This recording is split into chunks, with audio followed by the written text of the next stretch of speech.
Recognising that businesses are often unclear about where to go for help, the European Commission has supported this initiative to pull together business support organisations like ourselves to try and clarify what's on offer and demonstrate how we all work together. We don't work in isolation, but we're here to help the businesses. Somebody can come to us and we will try to help them. If we're not the right person, we will pass them on, and quite often there's a few of us all working together to support that company. We focused on internationalisation as our theme, and it's been great to have 6 different organisations here today talking about the support and services available to companies in the Highlands and Islands. We decided to use a case study today using a local young fashion designer actually as the base of this case study, and it was to take businesses on a journey and showcase how each of us could provide input to this company to help them on their journey to internationalise. I graduated from uni about 2 years ago, and I've just been setting up my business up just outside Elgin. The past couple of years I've just been sort of building up my sort of business knowledge, market knowledge for fashion and things, and that's where Emergence have been great. They've really been strong support for me. When they did the case study and I was able to see how each organisation would help me, it definitely made it a lot clearer, because sometimes it is just a bit foggy. You think, all right, I think I know roughly how to get there, but you know, seeing their kind of response, you can actually work out, right, I know exactly that's how I need to approach them and that's the information I need. Because sometimes it is just not knowing what questions to ask. It's just a big cloud of unknown, and you know, it's just like, well, how do you work your way through it? So. But yeah, no, it's been fantastic today, the organisations. I think I can use them all in all different ways, at different sort of stages of my business as well. Some of them I think I can use, you know, maybe in a few months' time, others maybe a couple of years down the line. And yeah, so I think I've definitely got all the answers. We can help her on her journey, providing support from making sure her company is robust and ready to grow, to providing her with sectoral support, and then holding her hand each step of the way, helping her make those contacts and connections, helping her with funding to get her to trade shows, providing her with training and support, and then coming down to some real technical stuff like documents and certification. Overseas trading, it's a challenge, it's interesting. In these sort of meetings, you network with other companies, as you saw. You pick up information the way those companies have operated. Also, it's updated in legislation. You're never too old to learn. There's always some twist. It might be something simple that you've never ever thought of in what you're doing, so it's part of life. I think it's helpful to see the range of support that's out there. Not everybody will need all of it, but quite often most people will need some of it, and I think it's just great to be able to demonstrate what's here, what's on offer, who can help, and just to reiterate the fact that all of us actually work really closely together. So together we're helping these companies go on their journey. The vast amount of help that is actually available to somebody like myself who does want to broaden horizons and contacts and information. Most of the organisations I think I would feel very happy and comfortable about going back to, I think with the knowledge that if they're not the right person to go to, that they definitely will point me in the more correct direction. I've seen the different bits of the jigsaw, but now the puzzle's complete. There's a full picture as to who does what and how we can get in touch with them.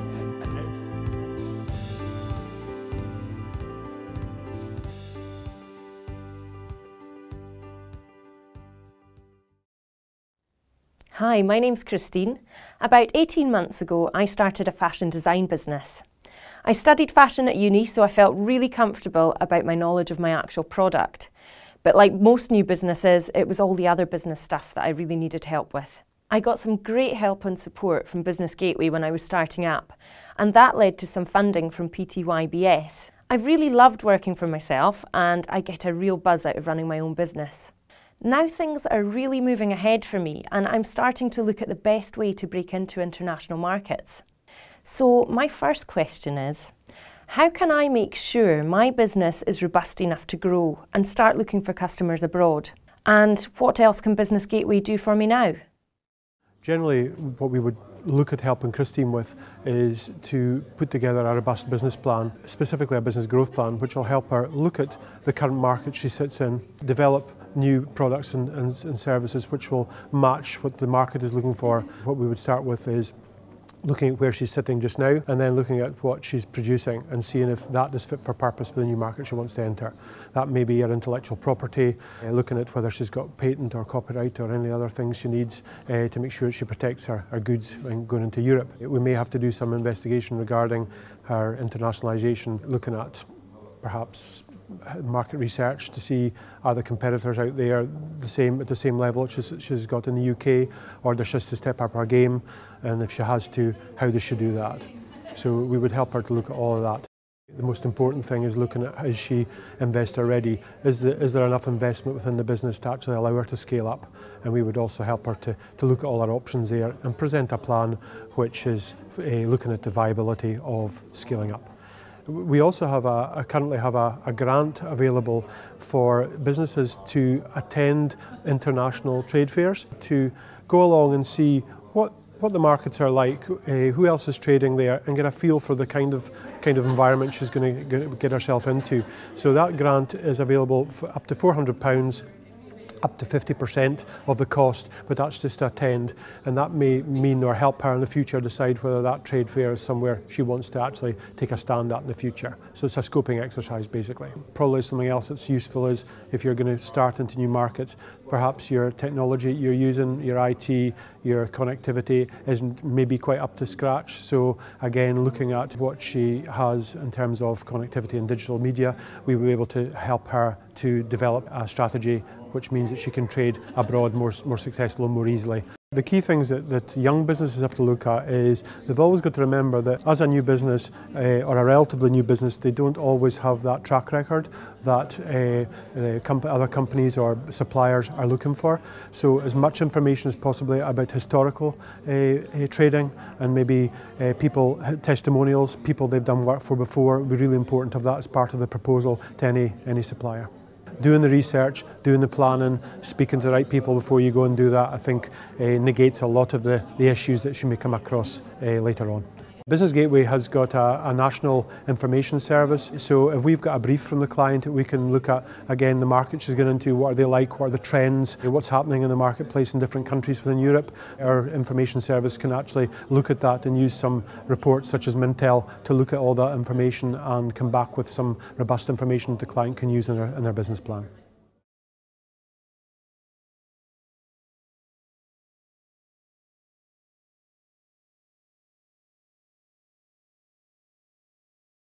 One of the other things that I've been thinking about is the sector that I'm in. There's lots of things I need to know which are probably the same no matter which business I'm in, but it would be great to have sector-specific support that really addresses the issues around growth, selling internationally, and the challenges of being a designer based in the Highlands and Islands. It would also be really good to get the opportunity to meet people who are currently working in the industry, because running your own business can make you feel a bit isolated at times. Even if it just meant meeting up with similar businesses once a month for coffee or a Skype call once in a while. The first step I would recommend for you, Christine, would be to come in and meet with us here at Emergence. It would be to organise a one-to-one with one of us, and we would look closely at your business, talk to you obviously about what you're looking for, and make an assessment about what steps we can help you with. Probably the first one of these would be to come in and link with one of our mentors. We've got an experienced bank of mentors who work in the industry, are designers themselves, and we'd work with you very, very closely with your business for a period of 3 to 6 months. We work with a range of different companies from throughout the Highlands and Islands. We're currently working with businesses from as far north as Shetland right down to far south of Argyll. And we offer an online training programme. At the moment we're running Growing in Confidence, which has weekly webinars, and we're doing that in association with the Design Trust. And they're on subjects such as internationalisation, marketing, branding your products, how to look at your business closely and possibly diversify, and just a really broad subject matter. They're great from the point of view that you can do them from the comfort of your own home, but also link up. It's a group of designers that we're working with at the moment, 20 designers from throughout the Highlands and Islands, and the fact that you're knowing there's other people throughout the region who are going through the same problems, it really brings people together. Obviously we provide support very specifically for those working in the creative industry sector, but there's lots of other support out there. anyone who's mentioned on this film, the other organisations are very, very happy to help you, and they'll keep you right with the right advice and then also liaise with each other to point you in the right direction.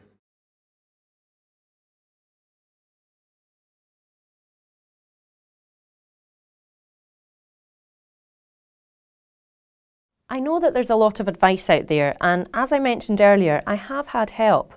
But part of the challenge I keep coming up against is that I don't know what I don't know. I want to export my designs, but I don't know where to start, and it all just feels so daunting. I've heard people talk about export strategy and selling online, but these are things I've never done before. I remember putting together a strategy for my business at the very start, and that was a real challenge. I'm not sure what training is available or what markets to enter, and I've also been wondering where to get help with developing an export strategy and selling my products online. Well, exporting for the first time isn't as daunting as it first seems, and there's lots of support out there to help you get started. The Smart Exporter programme that we run at Highlands and Islands Enterprise offers free support to businesses of all sizes, in all sectors and at all stages of their exporting experience. As a new exporter, you might want to think about coming along to one of our 2-day introductory Preparing to Export courses, which will help you gain the skills and the confidence that you need to get started. At the course, you'll learn about researching your target market, distribution channels, you'll look at international marketing and sales, contracts and logistics. And at the end of the course, you'll have developed your own export plan with key actions that you can take away with you to get you started. There would be a lot of research that Christine would have to do to find out which market would be suitable for her. Developing an export strategy is obviously vital for success. And we can help by providing funding and organising for an exporting specialist to come into the business and work with Christine on a one-to-one basis to develop a clear and coherent strategy and an action plan. And after the workshop, the consultant will be back in touch with Christine to check that she's on the right track and to find out if there's any other support that she needs to move forward. We provide 2 different international e-commerce courses. The first one is about gearing up your website for an international audience, setting up your website for international sales, and looks at legal issues and practical issues.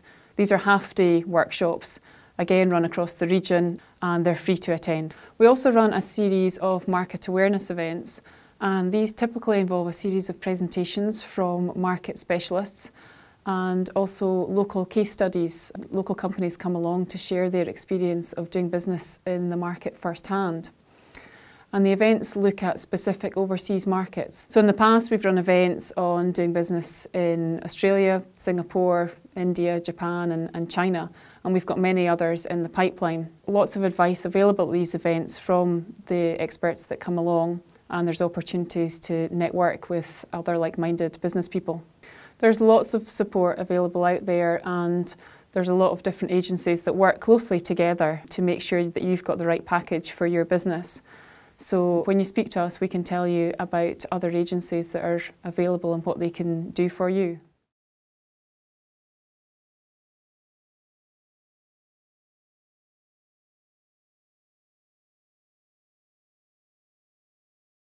One of the things that I've learnt in the past 18 months is how important it is to make sure that you're always developing the right kind of connections in business. The experience I gained in the industry before I started my business really brought that home to me. That's inevitably made me start thinking about developing my connections overseas in order for me to help find the right kind of distributor for my products, but I'm not quite sure how to do this. I have started to think about trade shows in Paris, but it's expensive, and the shows are so big, I just wouldn't know where to start. I really need some advice on whether this would be worth my while. A couple of main things that we would suggest for Christine to do. The first thing would be to make use of our partner search database. This is a tool used by the whole of the Enterprise Europe network and all our colleagues right across Europe, and it allows our clients and their clients to publish profiles offering or requesting services and products. Having had a look at the database, we've discovered that out of the 10,000 live profiles, there are quite a few related to fashion. Turkish companies offering manufacturing for high-end fashion design, a Spanish company looking for haute couture suppliers, and lots of opportunities there, and we can help Christine hook up with these companies and see if there's anything of interest there for her to pursue. We could also, if the time is right for Christine, look at creating and publishing a profile for her business, if she's looking for a manufacturer or if she's just looking for partners and outlets for her fashion design abroad. We will help any company from any sector. We're not fussed about the size. As long as you're ready to internationalise, we will do our very best to support you and hook you up with potential business partners for you right across Europe. What the Enterprise Europe Network has done is quite often at the major trade fairs and shows across Europe is we put together brokerage or matchmaking events. This allows companies to go as a visitor and or an exhibitor, but usually a visitor to the trade show. They can be included in a catalogue of other visitors and exhibitors and set up meetings and appointments before they go. It makes the most of their time, they've got a focus, and that can really help. The other thing is we will also encourage people to try and tap into some funding support available that might subsidise their costs of going to one of these trade fairs.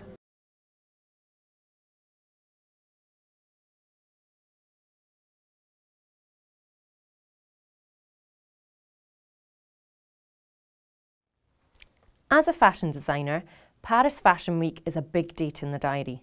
It's important for me to keep track of future trends, and meeting the right people and attending something like this is really appealing. I also think that attending these type of events works well as an advert for my business and helps to boost the profile. The issue is that for a small business like mine, the outlay in terms of time and money is really significant. But like any business decision, what really matters to me is whether I get enough of a return on whatever I invest to make it worthwhile. I've never done anything like this before, so that makes working out how to make sure I get a worthwhile return really quite tricky. I've already mentioned that I'm beginning to think about trade shows in Paris, but I would like some guidance on exhibiting at these shows. What support is out there to help me with this? I would advise Christine to think about her preparation, to think about why she's going and what she is seeking to get from attendance at the trade show. These are questions that we will ask because we're seeking to ensure that she gets good value from her investment of time and her own finances. And we're keen to make sure that it's a well-planned journey that she takes. SDI can help in a variety of ways with information, advice or finance, and usually a combination of all three is the most successful route to exhibiting at a trade show well. Common mistakes we tend to find is people underestimate the scale and size of the opportunity when they're attending a trade show. They will go out without planning clearly who they are seeking to target, maybe what they're trying to learn from attendance at the event, or they find that they're easily distracted once they get there.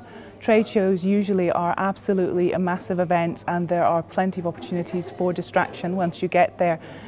Either by being located close to stands that are not necessarily within your sector, or by being drawn to elements that you think might be of interest to your business in future but were not the key reason for attending. So it's all about that prior planning and preparation, targeting which customers you want to see, targeting who you want to meet, maybe working through a plan of meetings and organising so that you have a specific time set aside and prioritised for those customers that are key to what you're looking to achieve. Probably the key thing that we find that we're helping with is that preparation element. People have already decided that they want to attend a trade show. They've maybe been reading through trade magazines, journals, or they've spoken to their peer group and decided that that's the event for them. But when it comes to actually deciding why they want to attend specifically for their business, it's key questions about, is the timing right? Have they actually got the preparation in place? Can they deliver after the event to any promises they make when they're there? These are not necessarily always the questions that they've addressed. Also, with an international trade fair, if you go, you're going to meet clients from markets that you maybe had not considered, and opportunities may be presented to you that you're not quite ready for. What we can do is we can provide support. High-level strategic market research is available from ourselves. We can also provide practical guidance on the day-to-days of when you land, which way do you travel, which trains do you get on, what would be the best route to get to a trade show. Quite often you'll find that there could be free transport arranged from hub destination points. If you're arriving in a remote area, you could be faced with a couple of hours travel on the wrong side of the country to get to the destination that you're seeking. So we have guides that are based in country that can provide practical advice and guidance. There are also cultural elements that you may want to ask about before you travel. ways of engaging, ways of speaking to your client, or ways of following up with the client thereafter. Things that we don't necessarily think of as being obvious here, maybe things that could stop a relationship building with a successful company overseas.